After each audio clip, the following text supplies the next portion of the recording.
okay to be the odd one. It's okay to be the odd one. Everybody is going a certain way. You are not going that way. They are laughing at you. They are calling you names. They're saying things about you. I'm just here to tell you, it's okay. What is your past? What is your current situation? It is okay. You see, the God we serve specializes in using trash, right? And transforming trash into treasures. It's okay. Let me tell you this joke. I listened to one young man. He's a comedian. He's handicapped.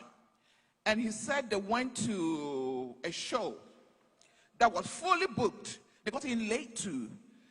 And they were going to sit at the back. But when they saw him, he's an American, they said, Joel is here. Oh, Joel, because of your condition, let's create a space for you in front. You and your family to go and sit because of your disability. And then his sister looked at him and said, Joel, aren't we blessed that you are handicapped? Because of his disability, they got the best spot. So what is your situation? What is your condition? I want to tell you my story of being the odd one. You see, I was not supposed to have been born. I'm the last of 8 children. Among all my siblings, the age gap is 2 years. But between the one before me and myself, it's 4 years. I was called an accidental baby when I was growing up. My sisters and brothers used to tease me, accidental baby, pension baby. So I wasn't supposed to happen. So I became the odd one out. One born to my father in his own old age. My father was a police commissioner in the Gold Coast era. So things were okay for my older siblings when they were growing up. But when I was born, my father had gone on pension. I think he was on his 2nd pension. So things were tough. I didn't get to enjoy like they did. I grew up in Tema, Community 8. All the young people in my area went to preparatory school, desk preparatory, Tema parent, Datus. Your soul sister here went to Tema Community 8, number 1, primary and middle school. Typical Saito. In fact, today I was thinking about it. I don't remember any of the ones I grew up with. My friends I grew up in Tema, who went to Saito? You Road. I was the only Saito girl there. I went with confidence. And then, during that time, you will go from class 1 to class 6, and then Form 1 to Form 4. I sat for common entrance in Form 1. I passed. My father didn't have money to take me to secondary school. Then I sat for it again in Form 2. I passed, and by the grace of God, I went to Infantsman Girls. I was the odd one out. I should have completed Form 4. I left in Form 2. Growing up, I wanted to be an architect. I wanted to be a land economist. Because in my area, again, peer pressure, all those who seem to be making it, that land economy at tech. So the slogan was tech or suicide. After A level, the only forms I took was tech. I didn't take any other university. And then it swerved me. I didn't get land economy. I got sick. I came home. Then my brother advised me, why don't you go to GIJ to go and do public relations? Again, public relations, because that time it was the public relation officers who were making the money. There was nothing to write home about being a journalist.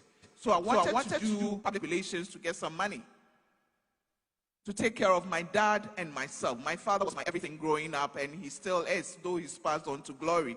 Everything I do now, I think about my father. Will he be proud of me? What would he say?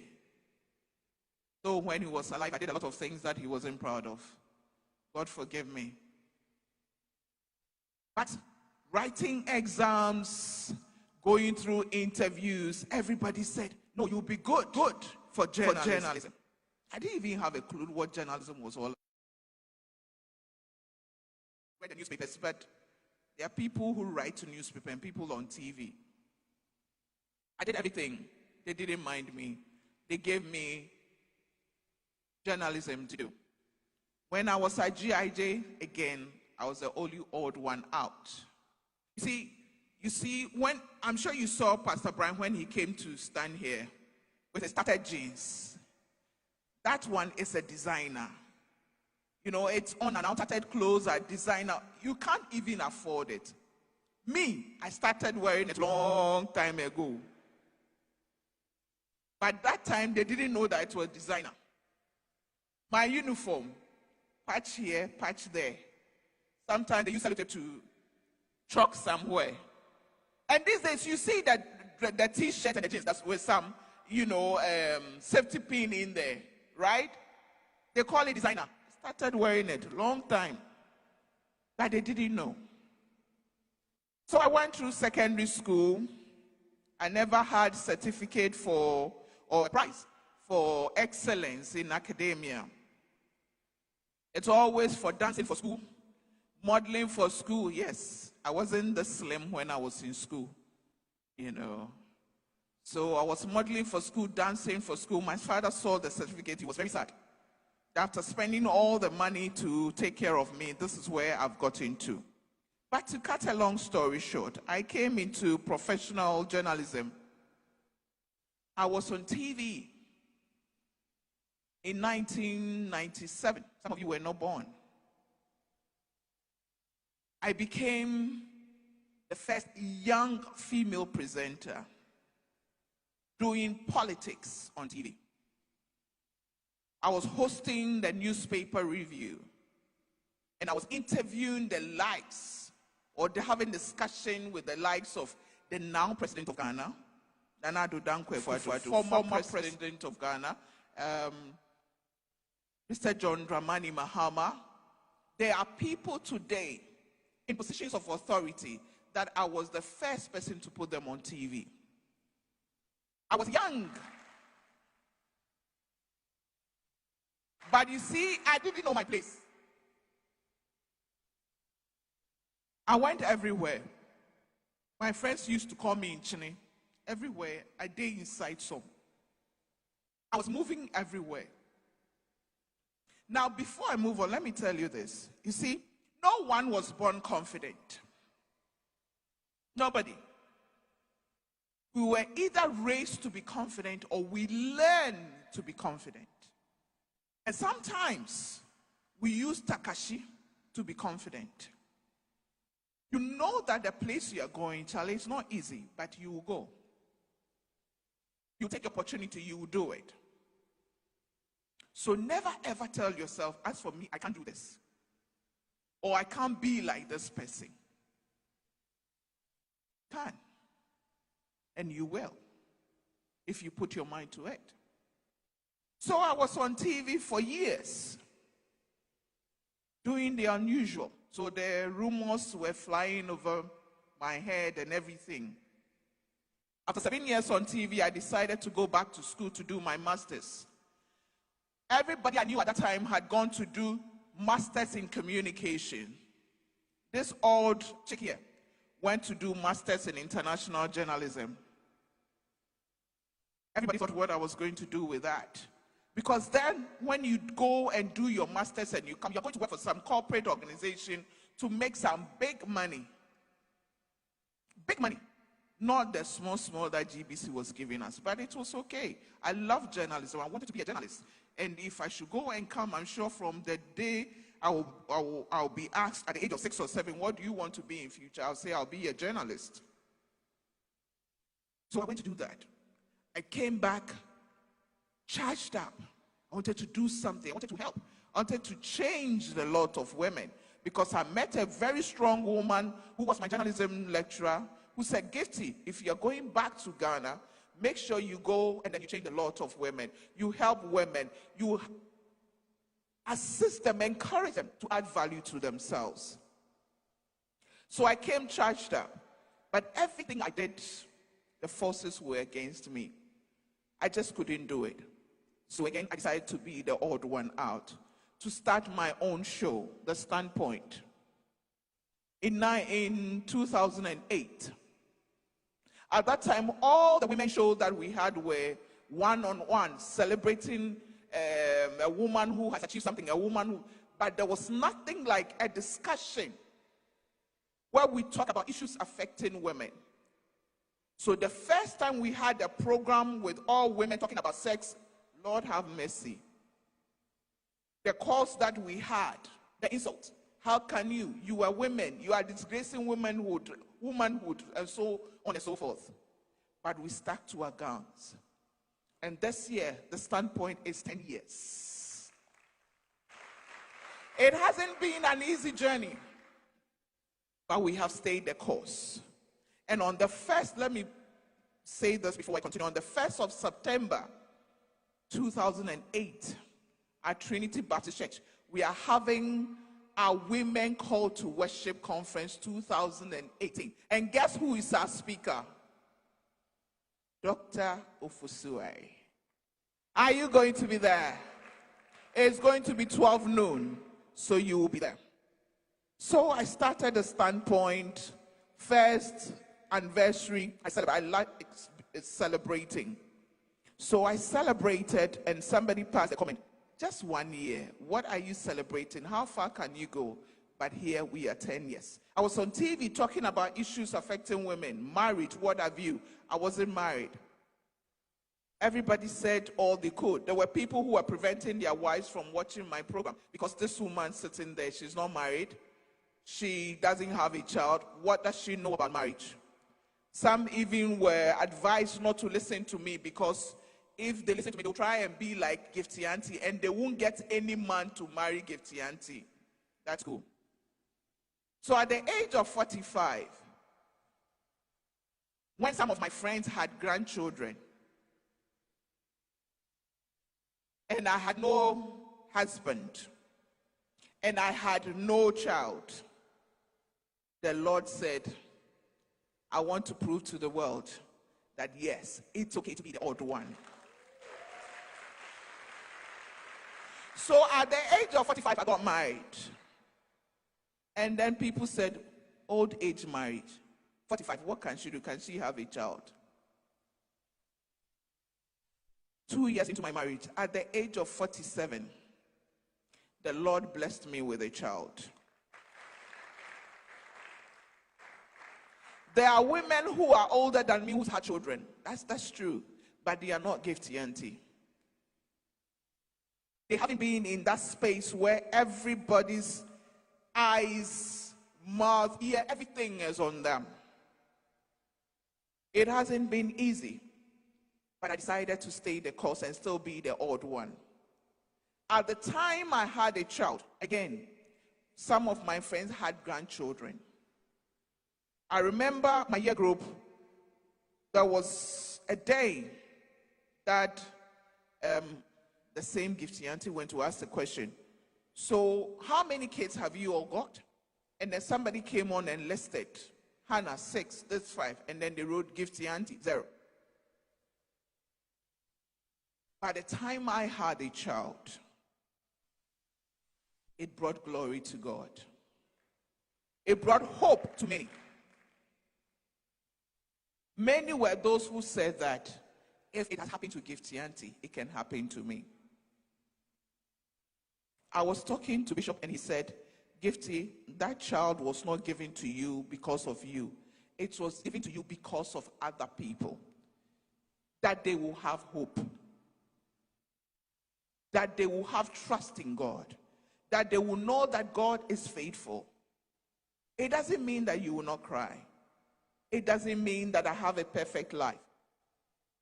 It doesn't mean that I don't quarrel with my husband. It doesn't mean that I don't cry because my baby wouldn't sleep and I'm sleepy and she's now wanting to play and I'm asking myself, what am I doing? But it is being done at a time that people needed to see the glory of God. So that's why I call my daughter Nyamie Nyonyam. From the one that I was confirmed pregnant, I started calling her Nyamie Nyonyam, the glory of God, the manifestation of the glory of God. So today I just want to ask you, are you the odd one out? What is your story? Maybe you had a child at the age of 16. Yes, you are the odd one out. You had a child out of wedlock. You are the odd one, but it's okay. You still have years ahead of you to turn your life around. After years, what are you going to do about your life? Maybe you were raped. You've kept quiet about it. It's eating you up. You don't know what to do. You don't even know who to talk to. All your friends are talking about how, they have a perfect life. You can't even talk about your life. It's okay to be the odd one. It is just okay. What is important is that from now onwards, what are you going to do with your life? What are you going to allow God to use you for? Maybe you come from a broken home. I came from a broken home. I didn't know what was called marriage. Yesterday, I went to see my counselor, and I was telling him that before I got married at the age of 45, I had not lived under the same roof with a man for even up to 3 days, apart from my father. He was shocked. He said, but after everything that was said about, are you sure? I said, yes. So this thing called marriage, I'm just learning through marriage itself. Because I didn't know how to live with a man apart from my father. It doesn't matter your past. It doesn't matter your current situation. Maybe you come from a rich home where you are provided with everything. But what is lacking is love. What is lacking is attention. It's okay. After today, you will learn how to love yourself. How to hang on to the man who truly loves us and will never ever abandon us.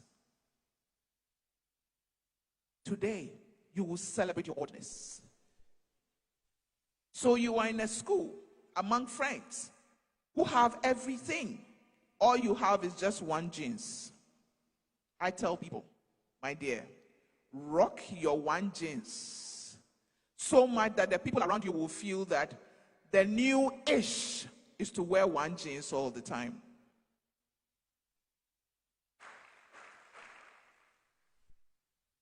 You see, when I started coming on TV, I was the odd one out. I started tying my duku.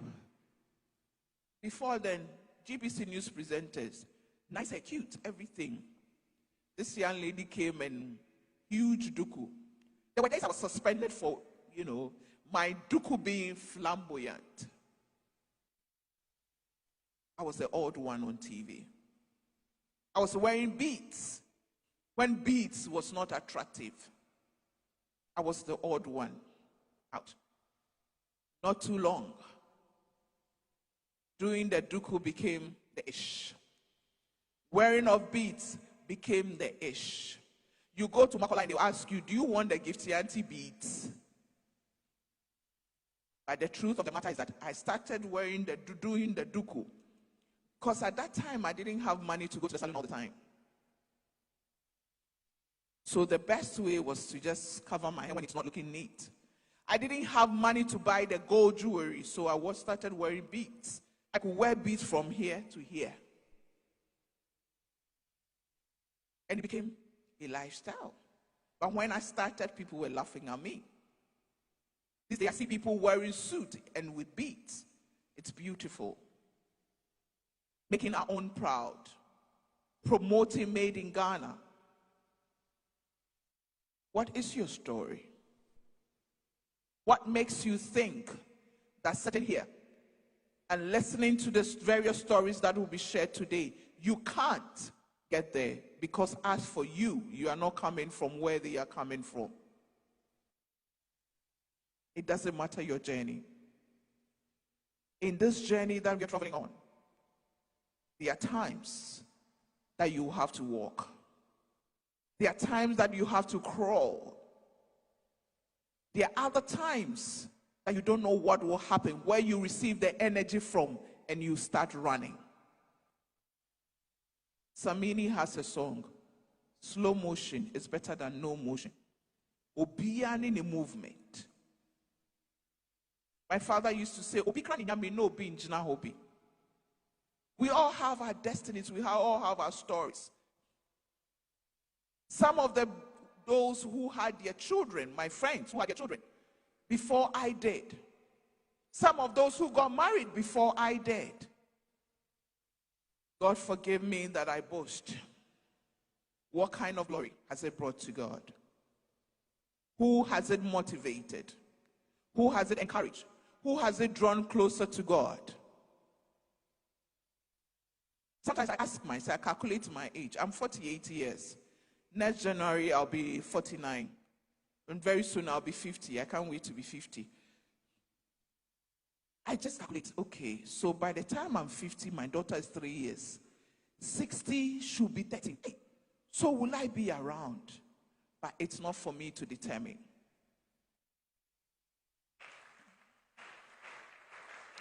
It is all about bringing glory to God. It's not about you and I. Don't be in competition with anybody, because your story is about to be told. The world is yet to hear about you. I went to a restaurant quite recently, La Palm. Then there was this white guy who was sitting with Hugh Grant. Hugh Grant is a Canadian British actor, famous one. Hugh saw me like, oh, Gifty, where's the princess? I said, oh, she's here. And then the white man said, is that the Ghana princess? I said, oui. She said, Dumasa princess, not Ghana princess. But I said, we'll take it like that. That is the princess. But this is me, Gifty Auntie. Born at Chebi. In fact, conceived at Aflao. Born at Chebi, grew up in Temakomti 8 U Road. Wore designer tattered clothes and shoes to school. Went to Infantiman Girls 7 years, never wore a watch. Went to school, almost empty teacher bus. People used to give me food, Gary, to eat. Today, I mount platforms to be able to encourage and talk to other people. What is your story? What is your journey? God is preparing you for something. To re-echo, Papa has touched my life this morning. He said, it's not about you. No.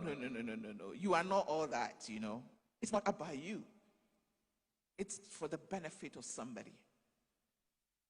There's something beautiful about somebody meeting you and telling you that because of you, because of IES, because of Obi, because of Pastor Brian, because of. There's something called effect and impact, or intention and impact. Sometimes we intend to do something, but the impact it has on us or it has on other people, you'll be amazed. One day I was at the hospital. My baby was not well. I went to see the doctor. And there were these women coming to me. Me, Gifty Auntie. This thing, if it had been in the church, I would not stand behind it, because some pastors have said something about anointing that I'm running away from. So I don't like standing behind pulpit. That's why I'm standing here. That me, Gifty Auntie, I should pray for them. That one says she's been married for 14 years. She doesn't have a child. I should pray for her. Really? Me? The same Gifty Auntie. Pray for her from where? With what? Some said my daughter should put her hand on them. That's my daughter there. Did you hear her voice? I did. It is not about us. So my dear, enough of the crying. Enough of the self-doubt. You can do it. You can do it. You don't have to belong to the norm. You don't have to be like everybody. You don't have to be like Gifty Auntie. You do not have to wait till you're 45 before you get married. You do not have to wait till you're 47 before you have a child. No way. When your time comes, take advantage of it. When the opportunity presents itself, grab it. Make good use of it, because our stories and our destinies are different. It's beautiful to want to be like somebody, but in your own way. In your own way. When I started this time, people were calling me Ghana's Oprah. I said, no, I want to be Gifty Auntie of the world. I don't want to be Ghana's Oprah. There's only one Oprah, and she's the only one.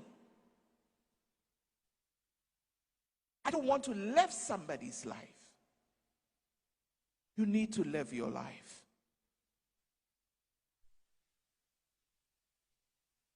Find out who you are, your purpose, your reason, and stay your course. Travel your own journey, and don't compare yourself to anybody, because there may come a time that you will overtake that person. There will come a time that somebody will overtake you. Seasons and times. Seasons and times. Today you are down, tomorrow you'll be up. Sorrow moments will come, happy moments will come. Don't give up on yourself now. This is not the time to doubt yourself. You are young people. You have all the opportunities. Growing up, I didn't have the opportunity of attending a conference like this, free of charge. The few that were, there, you have to pay. And sister, where was sister going to get? Even where the next meal was coming from was an issue. How much more go and pay to listen to somebody talk? What kind of thing is that? It didn't happen in my time. You are here to listen to people, to encourage you, to motivate you. So I am glad that I'm the first speaker for today. And I wanted to dissuade your mind